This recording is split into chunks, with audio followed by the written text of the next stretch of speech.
چھوڑنا بھی سیکھو۔ قیس ابن سعد ابن عبادہ بہت ہی ذہین بھی تھے اور بہت ان کا دل وسیع تھا۔ ذہانت کا اندازہ علماء ایک واقعہ لکھتے ہیں، یہ پیغمبر کے صحابی بھی ہیں، مولا کے صحابی بھی ہیں، بلکہ آج ہی میں ایک اہل سنت کی ایک سیرت پڑھ رہا تھا، اس میں لکھا ہے کہ قیس ابن سعد نے معاویہ کا جس طرح مقابلہ کیا دیکھنے کے قابل ہے، اس کی سیاست کو کاؤنٹر کیا اس نے قیس ابن سعد۔ بہت دلچسپ واقعات ہے، لیکن مولا کی رات یوں نہیں ہے آج، اس لیے میں رسول خدا تک اپنے آپ کو محدود رکھتا ہوں۔ آئیے ایک بوڑھی عورت کہا ہے قیس میرے گھر میں چوہے بہت کم رہ گئے۔ قیس سمجھ گئے، غلام سے کہا جا کے اس کا گھر راشن سے اور اناج سے بھر دو۔ شریف عورت اپنی غربت بیان نہیں کر سکتی، خجالت و شرمندگی اور امبیرسمنٹ فیل کر رہی، مگر چوہے کم سے پیغام یہ کہ میرے گھر میں کھانے کی پینے کی چیزیں ہی نہیں، جاؤ گھر جا کے اس کا بھر دو۔ اور یہ ذہانت معاویہ کے سامنے اتنی کھل کے آئی، یہ کبھی مجھ سے الگ سے ان کے حالات سنیے گا۔ تو اب یہاں مسئلہ یہ کہ قیس ابن سعد بیٹے ہیں کس کے؟ سعد ابن عبادہ کے۔ میں کم سے کم نام رکھنا چاہ رہا ہوں جنہوں نے حضرت ابو بکر کی آخری دم تک تو بیعت کر کے دی نہیں۔ سعد ابن عبادہ کا جب آخری وقت آیا تو انہوں نے اپنی جائیداد اپنی زندگی ہی میں تقسیم کر دی، اور ایک مسئلہ بھول گئے۔ بھول کیا گئے؟ معلوم نہیں تھا ان کو، یہ ہمارے یہاں غلطی ہوتی ہے، یہیں پہ آ رہا تھا میں۔ بھول کیا گئے؟ اب وہ ایگزیکٹ فیگر کتابوں میں نہیں ہے، تو آپ کو سمجھانے کے لیے مثلا ان کی 40 ملین نہیں 4 ملین مثلا ان کی میراث تھی، سب ملا کے پراپرٹی وغیرہ، شاید اس سے بھی زیادہ، شاید 4 ملین۔ 4 بیٹے تھے، ہر ایک کو 10-10 ملین دے دیا، بالکل کامن سینس کی بات ہے نا۔ 4 بیٹے ہیں، ہر ایک کو برابر ملے گا 10-10 ملین۔ لیکن جس وقت ان کا انتقال ہوا یہ تقسیم کر رہے تھے اپنی زندگی، اس وقت ان کی ایک بیوی پریگننٹ تھی، اور بالکل ارلی پریگننسی تھی کہ عورت کو بھی نہیں پتا چلتا میں پریگننٹ ہوں۔ اب آج کل کی طرح سے جدید میڈیکل سائنس تو نہیں تھی اس زمانے میں۔ 9 مہینے کے بعد یا 8.5 مہینے کے بعد بچہ پیدا ہو گیا۔ اسلام کا ایک مسئلہ ہے، یہ بہت کم لوگوں کو معلوم ہے کہ جب کسی کا انتقال ہو تو اگر اس کی کوئی وائف اس وقت پریگننٹ ہے، اس بچے کا حصہ نکال کے رکھنا ہے، تقسیم نہیں کر سکتے۔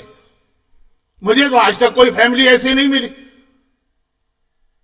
بلکہ یہ مسئلہ بھی لوگوں کو بتانا ذرا مشکل ہوتا کہ بھئی جا کے دیکھیے آپ کی اماں جان پریگننٹ ہیں کہ نہیں ہے، ذرا ان کا ٹیسٹ کرائیے۔ اماں جان کا لفظ ذرا مشکل ہو جاتا ہے نا، میں کہتا بھی اس طرح سے نہیں ہوں، لیکن شرعی مسئلہ یہ کہ اگر وہ پریگننٹ ہے، اچھا پتہ ہی نہ چلے پریگننٹ ہے، تو یہ ہوگا جو اس واقعے میں ہوا۔ یہ آج بھی مسئلہ شرعی، قیس کا واقعہ۔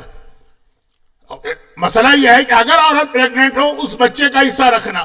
اچھا یہ تو آج ہے الٹرا ساؤنڈ، پتہ چل جاتا ہے کہ لڑکا ہے کہ لڑکی، وہ بھی ایک اسٹیج پہ جا کے، بالکل شروع میں تو یہ بھی پتہ نہ چلے کیا حصہ رکھے، کہا 2 لڑکوں کا حصہ رکھنا، پتہ نہیں کہ لڑکا ہے کہ لڑکی، تو لڑکا رکھو کہ ہائر سائڈ پہ جا کے، اور پتہ نہیں ایک ہے کہ ایک سے زیادہ ہے، ٹوئن تو ہوتے ہیں نا، تو 2 کا حصہ رکھو، ہائر سائڈ پہ جا کے میراث میں سے نکال کے حصہ رکھو۔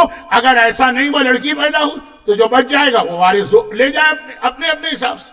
بہت اہم مسئلہ۔ اور اگر 2 سے زیادہ ہو گئے تو جو وارث لے جا چکے سب کو واپس کرنا ہوگا، ان کے لیے حرام ہے اس کو رکھنا یا استعمال کرنا۔ خرچ ہو گیا تو اپنی جیب سے دیں۔ یہ واجبات کے مسئلے ہیں، اور وہ واجبات ہے کہ قرآن نے کہا تمہارے گھر میں اس کی وجہ سے مصیبتیں آتی ہیں۔ تو اب قیس کے والد کے ذہن میں بھی نہیں تھا، کیونکہ پریگننسی بالکل ظاہر نہیں تھی۔ انہوں نے کہا 10 ملین 4 بیٹے لے کے چلے جائیں۔ اب پھر ہو گیا بچہ پیدا، یعنی ان کا 5واں بھائی، جائیداد تو تقسیم ہو چکی۔ چونکہ مسئلہ تو شیعہ سنی میں ایک ہے، حضرت ابو بکر کی حکومت تھی۔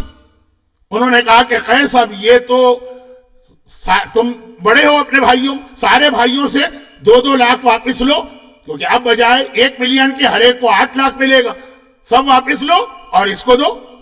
یہ تو مسئلہ سب کا مانا ہوا۔ قیس یا سعد ابن عبادہ کے ایک بچہ پیدا ہوا، اس کو میراث دلوانے کی اتنی فکر ہے حکمران کو، اور رسول کی بیٹی حق مانگتی رہی دربار میں جا کر، اور اتنی بھی توجہ نہ دی گئی۔ یہ تاریخ کی ٹریجڈیز ہے۔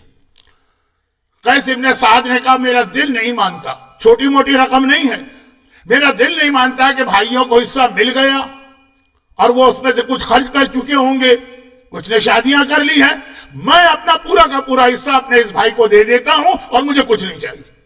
1 ملین سے بڑی رقم تھی، کوئی معمولی کوئی 2 4 5 10 ڈالر کی بات نہیں تھی۔ تو قیس ابن سعد نے وہی پیغمبر اور امام کی ٹریننگ کو ہمارے سامنے پیش کیا، حق چھوڑنا بھی سیکھو۔ اچھا میں یہ بار بار اس لیے کہہ رہا ہوں کہ نان و نفقے کا مسئلہ اتنا مشکل ہے کہ 90% ہمارے یہاں مرنے والے کی گردن پہ یہ قرضہ باقی ہوتا، نہ عورتوں کو ان کا حق پتا۔ اب میں ڈرتا ہوں کہ اگر حق بتاؤں تو ہر گھر میں جھگڑا پیدا نہ ہو جائے۔ مولانا صادق حسن تو ویسے ہی بدنام ہے ایک مرتبہ، اور یہ چیز البتہ میرے حساب سے یہ میری نیکیوں کے نامہ اعمال میں جائے گا اگر اللہ قبول کرے، لیکن معاشرہ تو یہی کہے گا نا، کوئی میراث کسی کو نہیں مل سکتی جب تک کہ پہلے بیوی کا قرضہ ادا نہ ہو۔